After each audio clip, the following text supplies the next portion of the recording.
Eiropas radošuma un inovācijas gada ietveros šī gada 29. oktobrī norisinājās metodisko pasākumu semināru cikls Mākslas dienas.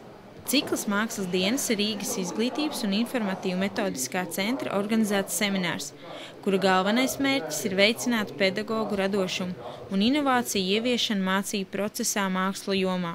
Semināru cikls Mākslas dienas ir tātad ļoti daudz semināri, dažāda veida, gan lekcijas, gan praktiskās nodarbības, gan meistarklases atklātās stundas par jomu māksla, kultūra, literatūra un arī citi veidi, kas ir domāti Rīgas skolotājiem, kas strādā, teiksim, izglītībā mākslas jomā. Un šodien mēs piedāvājam 17 dažādas nodarbības mākslas jomā.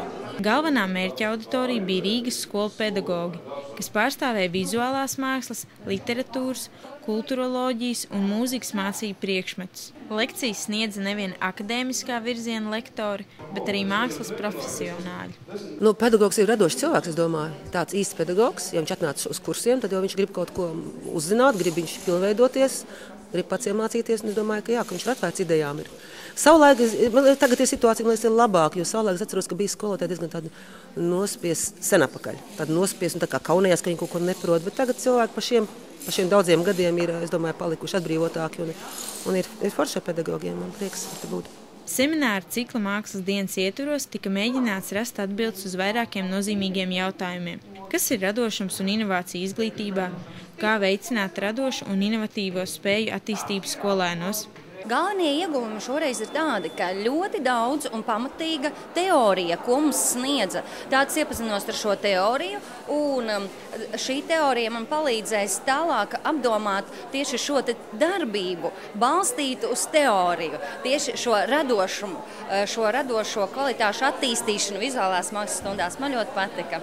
Mākslas dienas ietvaros tika piedāvāts apmeklēt gan lekcijas, gan seminārus, gan meistarklases. Nodarbības saturs tika orientēts uz radošuma un inovāciju ieviešanu mācību procesā mākslu jomā. Pirms konferences ikvienam apmeklētājam bija iespēja iegādāties kristīgo literatūru, žurnālus un piemiņas lietas. Konference bija lieliski iespēja dibināt jaunus kontaktus, dalīties pieredzē un stiprināt baznīcas un sabiedrības dialogu. Agnese Jankuna, Aleksandrs Usevičs, Nikita Vola Ģānovs speciālajai skolai.